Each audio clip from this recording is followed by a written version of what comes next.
ज्योतिया माई से काहेली बाजिनिया की सुना है मायरिया हमरी हो ये मैया भूखल बानी खार ज्योतिया तमनवा में आस लैके हो ए मैया भूखल बानी खार ज्योतिया तमनवा में आस लैके हो। ज्योतिया माई से कहेली बाझिनिया की सुना हे मायरिया हमरी हो ये मैया भूखल बानी खार ज्योतिया तमनवा में आस लैके हो ए मैया भूखल बानी खार ज्योतिया तमनवा में आस लैके हो। केहू के दिहलू मैया दुई चार के यूं के 10 5 हो ये मैया मोरा काहे गोदिया बसूनता करे लाला ना बीनू हो ये मैया काहे मोरी गोदिया बसूनता कही लाला ना बीनू हो।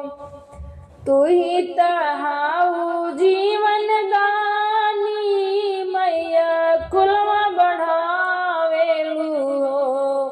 तू ही तहाऊ जीवन दानी मैया कुलवा बढ़ावेलू हो ये मैया सुनी ले तू बाझिन के अराजी आया चरिया फूल खिलाई दे तू हो ये मैया सुनी ले तू बाझिन के अराजी आया चरिया फूल खिलाई दे तू हो।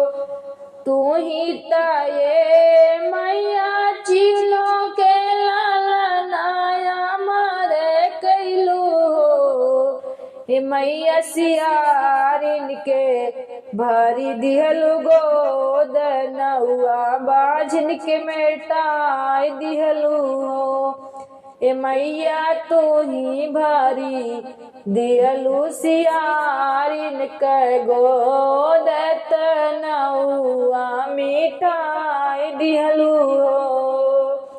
तोहर माही माँ बासा जग गावे बरत नर नारी करई हो ए मैया हमहू असो भूखली खर ज्योतिया तमनवा के आस पूरा करी हो ए मैया हमहू असो भूखली खर ज्योतिया आस मनवा के पूरा करी हो। इतनी बात इतना जरूर करिया मैया बाजी के गोदी भर दिया हो। इतना जरूर करिया मैया बाजिन के गोद भर दिया हो ये मैया तोहारी चरण हम पूजब त गोदिया में लालन लई है हो ए मैया तुहरी चरनिया हम पूजब त गोदिया में लालन लई हो।